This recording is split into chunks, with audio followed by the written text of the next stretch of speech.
എങ്കിലും നിനക്കെതിരെ എനിക്കൊന്നു പറയാനുണ്ട്. എങ്കിലും നിനക്കെതിരെ എനിക്കൊന്ന് പറയാനുണ്ട്. എന്താ കർത്താവ് പറയുന്നത്? നിനക്ക് ആദ്യമുണ്ടായിരുന്ന സ്നേഹം നീ കൈവെടിഞ്ഞു. ആദ്യമുണ്ടായിരുന്ന സ്നേഹം നീ കൈവെടിഞ്ഞു. കർത്താവ് പറയാണ്, നിനക്ക് ആദ്യമുണ്ടായിരുന്ന എന്നോടുള്ള സ്നേഹം നീ കൈവെടിഞ്ഞു. നീ കൈവെടിഞ്ഞു. 5-ാമത്തെ വചനം, അതിനാൽ നീ ഏത് അവസ്ഥയിൽ നിന്നാണ് അധപതിച്ചതെന്ന് ചിന്തിക്കുക. അനുദപിച്ച് ആദ്യത്തെ പ്രവൃത്തികൾ ചെയ്യുക. എല്ലാവരും പറഞ്ഞ് അനുദപിച്ച് ആദ്യത്തെ പ്രവൃത്തികൾ ചെയ്യുക. ഒരിക്കൽ കൂടെ ശക്തിയോടെ പറഞ്ഞ് അനുദപിച്ച് ആദ്യത്തെ പ്രവൃത്തികൾ ചെയ്യുക.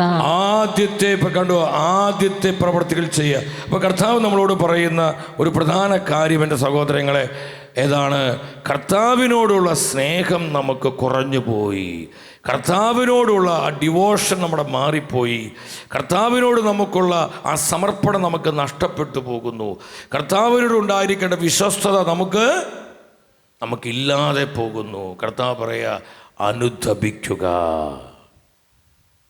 അനുദപിക്കുക. അപ്പം നിങ്ങൾ ശ്രദ്ധിക്കണം, ഈ കർത്താവിൻ്റെ കൃപ നഷ്ടപ്പെട്ടു പോകുന്നു. അത് കുടുംബങ്ങളിലാവട്ടെ, വ്യക്തികളിലാകട്ടെ, ഈ അഭിഷേകം നഷ്ടപ്പെട്ടു പോകുന്നു. അതിന് കാരണമുണ്ട്.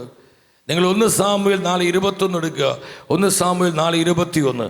മഹത്വം ഇസ്രായേലിൽ നിന്ന് വിട്ടുപോയി എന്ന് പറഞ്ഞ് അവൾ തൻ്റെ കുഞ്ഞിനെ എന്ത് പേരിട്ടു? ഇക്കാബോദ് എന്ന പേരിട്ടു. മഹത്വം ജനത്തിൽ നിന്ന് വിട്ടുപോയി. കർത്താവിൻ്റെ ഗ്ലോറി വിട്ടുപോയി. എന്തുകൊണ്ടാണ് മഹത്വം വിട്ടുപോകുന്നത്? അവിടെ മഹത്വം വിട്ടുപോയത് എന്തുകൊണ്ടാണ് സഹോദരങ്ങളെ? കാരണമുണ്ട്. ഇന്ന് അഭിഷേകം നഷ്ടപ്പെടുന്നു, കൃപ നഷ്ടപ്പെടുന്നു, വിശുദ്ധി നഷ്ടപ്പെടുന്നു, ദൈവ സാന്നിധ്യം നഷ്ടപ്പെട്ടു പോകുന്നു. എന്താ അതിൻ്റെ കാരണം? അതിൻ്റെ കാരണങ്ങളിലേക്കാണ് പരിശുദ്ധാത്മ വെളിച്ചം വീശുന്നത്. നിങ്ങൾ പ്രാർത്ഥിച്ച് ശ്രദ്ധാപൂർവം ഇരിക്കണം. അതിൻ്റെ ഒരു പ്രധാന കാരണം 1 സാമുവേൽ 2:12 നമുക്ക് കാണാം. മഹത്വം നഷ്ടപ്പെട്ടു പോയതിൻ്റെ ഒരു പ്രധാന കാരണം 1 സാമുവേൽ 2:12 ദൈവത്തിൻ്റെ വചനം പറയുന്നു, ഏലിയുടെ പുത്രന്മാരെ അവരെ കർത്താവ് തെരഞ്ഞെടുത്തവരായിരുന്നു. അവരെന്ത് ചെയ്തു? അവർ ദുർമാർഗികളും കർത്താവിനെ ബഹുമാനിക്കാത്തവരുമായിരുന്നു. അവരാരാണ്? ദുർമാർഗികളും കർത്താവിനെ ബഹുമാനിക്കാത്തവരും. കർത്താവിനെ ബഹുമാനിക്കാത്തവരുമായിരുന്നു. കർത്താവിനെ ബഹുമാനിക്കാത്തവര്, ദുർമാർഗികൾ. ശ്രദ്ധിക്കണം, കർത്താവിൻ്റെ വഴിയിലല്ല, കർത്താവിൻ്റെ മാർഗത്തിലല്ല പ്രിയപ്പെട്ടവരെ, അവർ വ്യതിചലിച്ചു പോയി. ദുർമാർഗികളും കർത്താവിനെ ബഹുമാനിക്കാത്തവരും. അങ്ങനെ നമ്മൾ ശ്രദ്ധിക്കണം. നമ്മുടെ കുടുംബങ്ങളിൽ കർത്താവിനെ ബഹുമാനിക്കാത്ത, കർത്താവിൻ്റെ വഴിയിൽ നിന്ന് അകന്നുപോയ മക്കളുണ്ടോ? നമ്മുടെ പ്രിയപ്പെട്ടവരുണ്ടോ? ഇന്ന് നമ്മുടെ ജീവിതം എങ്ങനെയാണ്? കർത്താവിൻ്റെ വഴിയിലാണോ ഞാൻ ജീവിക്കുന്നത്? ശ്രദ്ധിക്കണം നിങ്ങൾ, ഈ വചനപ്രകാരമാണ് ഞാൻ ജീവിക്കുന്നത്. കർത്താവിൻ്റെ വഴിയിലാണ് എൻ്റെ ജീവിതം, എൻ്റെ കുടുംബം, എൻ്റെ മക്കൾ, എൻ്റെ ജീവിത പങ്കാളി, എൻ്റെ സഹോദരന്മാർ, എൻ്റെ സഹോദരിമാർ ഇന്ന് കർത്താവിൻ്റെ വഴിയിലാണോ? കർത്താവിൻ്റെ വചനത്തിലാണോ?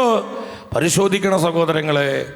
അവർ ദുർമാർഗികളും കർത്താവിനെ ബഹുമാനിക്കാത്തവരുമായിരുന്നു. ബഹുമാനിക്കാത്തവർ. അതുകൊണ്ട് ആ മഹത്വം വിട്ടുപോവാണ്, അവർക്ക് അഭിഷേകം നഷ്ടപ്പെടുകയാണ്. നിങ്ങൾ ശ്രദ്ധിക്കണം, അഭിഷേകം നമ്മളിൽ, കർത്താവിൻ്റെ കൃപയും കർത്താവ്, നിങ്ങൾ ശ്രദ്ധിക്കണം, കർത്താവ് നമ്മുടെ കൂടെ നിന്ന് പ്രവർത്തിക്കുന്ന എത്ര അനുഭവമാണെന്ന് അറിയാം സഹോദരങ്ങളെ.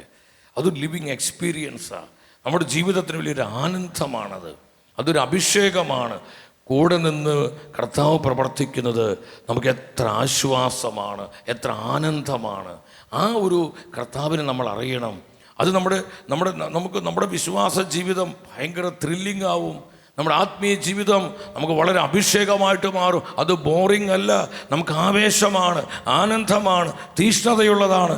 Hallelujah, hallelujah. ഈ സ്നേഹത്തിൽ നമ്മൾ വളരുമ്പോൾ ആ സാന്നിധ്യം ഇപ്പോൾ ഞാൻ ഈ വചനം പറയുമ്പോൾ എനിക്കറിയാം, ഞാൻ ഒറ്റയ്ക്കല്ല, എൻ്റെ കൂടെ കർത്താവ് നിൽക്കുന്നുണ്ട്. കർത്താവാണ് വചനം നൽകുന്നത്, കർത്താവാണ് ഈ വചനം പ്രസംഗിച്ചു കൊണ്ടിരിക്കുന്നത്. ഹല്ലേലൂയ പറഞ്ഞേ. ഹല്ലേലൂയ. നമ്മൾ വെറും ഉപകരണങ്ങൾ മാത്രം. എല്ലാം ചെയ്തുകൊണ്ടിരിക്കുന്നത് കർത്താവാണ്. വിശ്വസിച്ച് രാമേൻ പറഞ്ഞേ, ശക്തിയോടെ പറഞ്ഞേ ഹല്ലേലൂയ, ഹല്ലേലൂയ, ഹല്ലേലൂയ. ഇടത് മത്സരിക്കുന്ന വ്യക്തിയോട് നിങ്ങൾ ഉച്ചത്തിൽ പറ, എല്ലാം പ്രവർത്തിക്കുന്നത് കർത്താവാണ്. നമ്മൾ വെറും ഉപകരണങ്ങളാണ്. മനസ്സിലാവും, എല്ലാം പ്രവർത്തിക്കുന്നത് കർത്താവ്. മക്കളെ, ആ കർത്താവിനെ സ്നേഹിക്കണ്ടേ? പറ, ആ കർത്താവിനെ, ആ സ്നേഹത്തിൽ വളരണ്ടേ?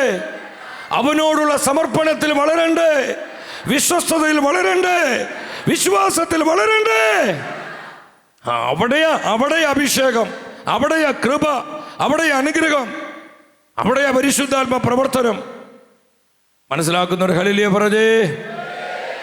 അതുകൊണ്ട് പൗലോസ് പറഞ്ഞത്, പൗലോസ്ലീഹ സഭയോട് പറഞ്ഞു, കൊരിന്ത്യസ്കാർക്ക് എഴുതിയ 1-ാമത്തെ ലേഖനം 16-ാം അധ്യായം 22-ാമത്തെ വചനം, നിങ്ങൾ സ്വരമുയർത്തിയ വചനം വായിക്കണം.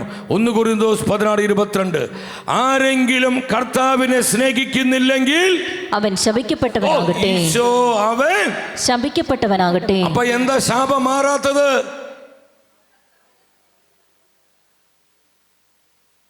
രണ്ടടി മുന്നോട്ട് വെച്ച 4 അടി പുറകോട്ട് പോകുന്നു. എന്തേ നീ പരാജയത്തിലേക്ക് പോകുന്നത്?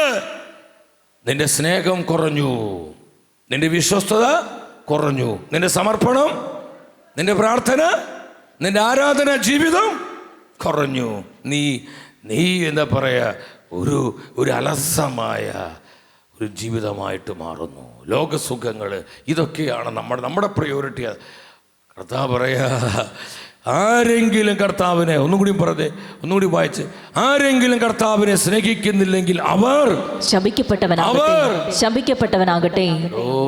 ശാപം എന്ന് പറയുന്നത് എന്താ? കൃപയില്ലാത്ത അവസ്ഥയാണ് ശാപം. ഒരു ഹല്ലേലൂയ പറഞ്ഞേ. ഹല്ലേലൂയ. കാര്യം മനസ്സിലാവുന്നുണ്ടോ? ഇന്ന് അനേകർ ഈ വചനത്തിൻ്റെ കീഴിലാണ് സഹോദരങ്ങളെ. അവർ ശാപഗ്രസ്തരാണെന്ന് വചനം നമ്മൾ അനുഭവിക്കണം. അതുകൊണ്ട് നിങ്ങൾ കർത്താവിനുള്ള സ്നേഹത്തിലേക്ക് വാ മക്കളെ. കർത്താവ് നമ്മളെ വിളിക്കുകയാണ്, കർത്താവ് ഒരു അവസരം തരികയാണ്. ആ കർത്താവിനുള്ള വിശ്വസ്തതയിലേക്ക്, വചനത്തോടുള്ള സമർപ്പണത്തിലേക്ക്, പ്രാർത്ഥനയിലേക്ക്, ആരാധനയിലേക്ക്, മനസ്സിലാവുന്നുണ്ടോ? വിശ്വാസത്തിൻ്റെ ആ കൃപയിലേക്ക് കർത്താവ് വിളിക്കുക. നീ അനുദപിച്ച് തിരിച്ചു വരിക. ഞാൻ നിനക്ക് കൃപ തരാം, ഞാൻ നിനക്ക് അഭിഷേകം തരാം. ഹല്ലേലൂയ.